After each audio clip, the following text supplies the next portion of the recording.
அஸ்ஸலாமு அலைக்கும். இன்றைக்கி எங்கள் வீட்டில் பிரியாணி பாருங்க. பிரியாணிக்கு மட்டனை வச்சுருக்கேன். கறி அரிசியெல்லாம் கழுவி ஊற போட்டேன்.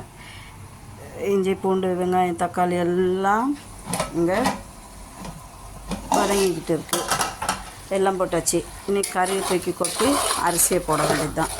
அரிசிக்கு தண்ணி பக்கத்தில் உலையும் தண்ணி கொதிச்சிக்கிட்டு இருக்கு பாருங்கள்.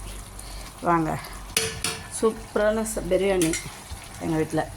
மட்டன் பிரியாணி இன்றைக்கி ரெண்டுலேயும் மட்டன் இருக்குது. இங்கே அரிசி வச்சுருக்குறேன். இது தம் போடுறப்போ அது மேலே போடுறதுக்கு வாசனை சூப்பராக வரும். அந்த தம் விட்டதுக்கப்புறம் போட்டோமா. இந்த கொழுப்பு எதுக்குன்னா, எங்கள் வீட்டில் சின்ன பிள்ளை இருக்குது, அவனுக்கு பாலாஜிக்கு கொடுக்கறதுக்காக. இதெல்லாம் தாளித்து விட்ட பிற்பாடு கடைசியாக தான் அந்த கொழுப்பை போடுவேன். இப்போ எண்ணெய் பிரியுது.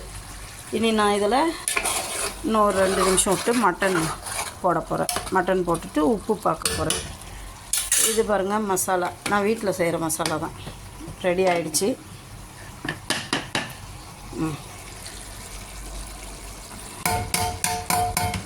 வீட்டில் செய்கிற மசாலா செம்மையாக இருக்கும். இதோடைய ஃபுல் டீட்டெயில் நான் என்னோடய சேனலில் போட்டிருக்கேன் பாருங்கள். இந்த மசாலா நீங்கள் செஞ்சு ஒரு வாட்டி செஞ்சு சாப்பிட்டு பார்த்தீங்கன்னா அப்புறம் நீங்கள் அதே தான் தொடர்ந்து செய்வீங்க.